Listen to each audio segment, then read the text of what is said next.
कहीं भी देखेंगे आप तो बीजेपी जब कमजोर होती है या जो उन्होंने मैनिफेस्टो में जनता को वादे पूरे करने की बात जो रखी होती है, अगर पूरा नहीं कर पाते हैं तो वो कम्युनल रास्ता अपनाते हैं। उड़ीसा में इसीलिए समाजवादी पार्टी डिवीजन की पॉलिटिक्स नहीं करना चाहती।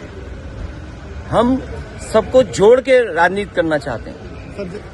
यही विजन जो कार्यक्रम जगह जगह कर रहे हैं, डिवीजन की पॉलिटिक्स खत्म हो, लोगों को जोड़ के एक साथ चलने की पॉलिटिक्स हो। सर, बीजेपी इलेक्शन है इस बार, समाजवादी को सरकार को लेकर जो ठाकरे का सालों से राज था वो हटेगा।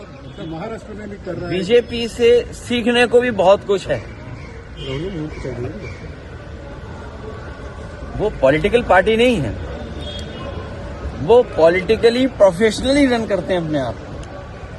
और जो नया जमाना है डाटा चोरी का, कभी सोचा था आपने 5 साल पहले 3 साल पहले कि इलेक्शन होने जा रहा हो, कोई पॉलिटिकल पार्टी अपनी एजेंसियां लगाए और डाटा चोरी करने के लिए जाए? तो ये नए तरह की चीजें हैं। प्रोफेशनल पॉलिटिक्स करती है बीजेपी प्रोफेशनल गिनती करके डेटा पे एक एक बिंदी बैठा करके तब फैसला लेते हैं। इसलिए जिसको हराना है बीजेपी को, उसको उसी तरीके से तैयारी करनी पड़ेगी।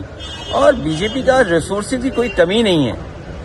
उड़ीसा उनके हाथ में, तो रिसोर्सेज की कहाँ कमी होगी?